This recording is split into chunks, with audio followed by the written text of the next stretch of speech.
नमस्कार, आप देख रहे हैं अभी क्रिएटर न्यूज। इस समय हम मौजूद हूँ मर्यादा पुरुषोत्तम प्रभु श्री राम की नगरी श्री धाम अयोध्या में। तो हमारे साथ जो है हम इनसे जानकारी चाहेंगे जिस तरह से नेताजी इस समय लालजी सुमन जी का मामला जो है सदन में काफी गंभीर चल रहा है राणा सांगा को लेकर के, इसे आप कैसे देख रहे हैं? देखिए, आज जो है विपक्ष के पास भी और जो सत्ताधारी जो दल हैं उनके पास भी कोई बढ़िया मुद्दा नहीं है। युवाओं को गुमराह करने के लिए एक ने जानबूझ करके ऐसा दम कसा एक व्यक्ति के ऊपर इतिहास के पन्ने को, और दूसरे को मौका मिल गया फुटबॉल की तरीके वो उनकी तरफ कभी फेंक रहे हैं और कभी उनकी तरफ फेंक रहे हैं। और युवा बेचारा बेरोजगार है, परेशान है, रोजी रोटी को लेकर के लोग पढ़े लिखे लोग घूम रहे हैं, ठेला लगा रहे हैं, मेहनत मजदूरी कर रहे हैं, किसान त्रस्त है। इसको लेकर के, विकास को लेकर के ना समाजवादी के पास कोई मुद्दा है, रामजी सुमन जी के पास ऐसा कोई मुद्दा उठाना चाहिए। आज मीडिया के पास भी ऐसा मुद्दा नहीं उठाने को राजी है। ऐसे मुद्दे को डिबेट नहीं बनाना चाहते जिससे युवाओं का विकास हो। मुद्दा बनाते हैं इतिहास के उन पन्ने को जिससे आम जो युवा है, जो बेरोजगार है, जो मजदूर है, गरीब है, उसका कोई उसे सीधा सरोकार नहीं। जितना आक्रामकता समाज के जो बीजेपी के लोग हैं, पेटेंट लोग हैं, ऐसे मुद्दे को खींचने में लगाते हैं। अगर उतना विकास के मुद्दे को लगाएं और जो गरीब लोग हैं उनको लेकर के लगाएं, किसानों के मुद्दे को लेकर के लगाएं, तो शायद जो है देश कहीं अलग दिशा में जाए। लेकिन ऐसे मुद्दे को टच नहीं करना चाहते, कभी उसको डिबेट का हिस्सा नहीं बनाते हैं। मुद्दा उठाते तो बस ऐसे मुद्दे खोजते रहते हैं जिससे जो इनकी नाकामियां हैं, जो युवाओं के लिए कुछ नहीं कर पा रहे हैं, जो छात्र हैं उनके लिए कुछ नहीं कर पा रहे हैं, तो उसको लेकर के लोगों का ध्यान हटाने के लिए ऐसे काम समय समय पर लोग करते रहते, दोनों दल मिल करके। जिस तरह से करणी सेना जो है अभी यहाँ से उपाध्यक्ष, जो करणी सेना का उपाध्यक्ष है सनी सिंह जी, अभी कुछ करणी सेना के सारी सेना जो है जाके शाहजहांपुर में देखिए लालजी सुमन के घर पे तोड़ फोड़ किया, बुलडोजर और जो है तलवारें लेकर उनके यहाँ पहुंचे और उनको जो है हानि पहुंचाने का कार्य भी किया गया। शायद अगर लालजी सुमन उस वक्त पर घर पे मिल जाते उनके साथ क्या होता?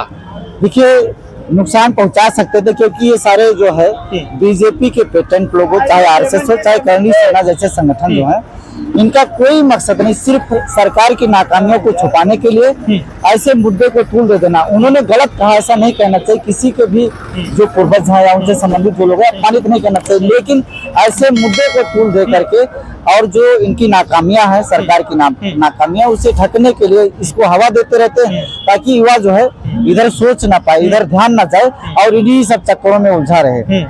इसीलिए ऐसा कर, जिस तरह से करणी सेना लगातार बयानबाजी कर रही है, कह रही कि लालजी सुमन आकर के माफी मांग ले वही उनके लिए अच्छा होगा, लेकिन लालजी सुमन का कहना है कि ये जब तक मैं जीवित रहूंगा कदापि ऐसा कर नहीं सकता। क्या होगा आगे चल के? अब इसके लिए करणी सेना को भी और लालजी सुमन जी को भी इतिहास के उन एविडेंस को ला करके पब्लिक में लाना चाहिए और जो सत्य हो उस हिसाब से वो आदमी माफी मांगे जो सही हो, ठीक है ना।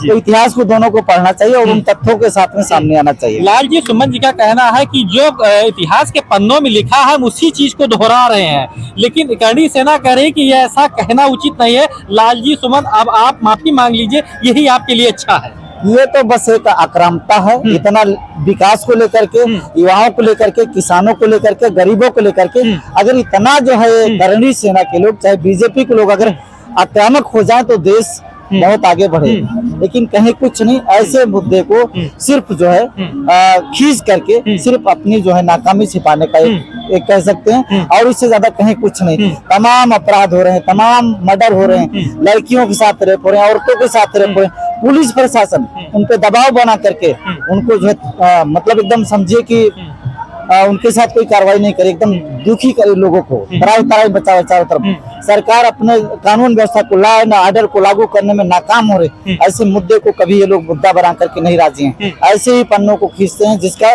आम पब्लिक से कोई लेना देना नहीं होता है। बोलते रहो। जिस तरह से अभी देखिए करणी सेना का ये कहना है कि अगर इस तरह का ये अपना बयान वापस नहीं लेते हैं तो इनके साथ हादसा किया जाएगा।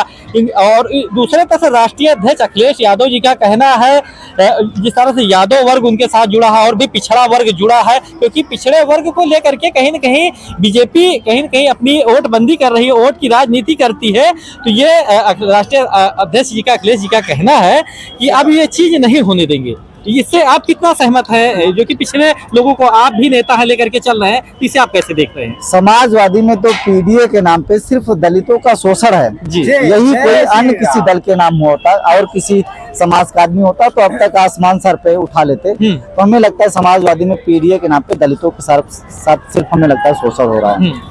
उनका असली हित तो आजाद समाज पार्टी में है। उनको वहां पे जाके जुड़ना चाहिए। आजाद समाज पार्टी के लोग होते तो एकदम देखते आप उनके साथ कंधे से कंधा मिला करके खड़े होते। जिस हिसाब से उनका घर में तोड़ फोड़ हुई, कुर्सियां तोड़ी गई, तमाम तरीके के उनके प्रति अपमानजनक कार्य किए जा रहे हैं, तो वो चीजें गलत है। उन्होंने गलती किया, लेकिन उससे ज्यादा अब जो लोग कर रहे हैं वो उससे ज्यादा भी गलती कर रहे हैं। तो कहीं ना कहीं देखिए, दलित लोग भी, पिछड़े वर्ग लोग जो भी, वो भी कहीं ना कहीं लालजी सुमन के साथ जुड़ के साथ चलने का कार्य कर रहे हैं, क्योंकि लालजी सुमन जो है सबको एक साथ लेकर के राष्ट्रीय जो समाजवादी के राष्ट्रीय अध्यक्ष है अखिलेश जी भी, वो भी साथ मिले करके लोगों को एक साथ चलने का कार्य कर रहे हैं। उनका कहना है कि अब ऐसा नहीं होने देंगे। अब सारे लोग जो है उनके जितने भी काली कारतूत है सबको उजागर कर रहे हैं। समाजवादी पार्टी कहीं कुछ नहीं कर रहे हैं। समाजवादी के लोग जो है जी सिर्फ अपना उल्लू सीधा कर रहे हैं और पीडीए के नाम पे दलितों को सिर्फ वहाँ पे ठगा जा रहा है।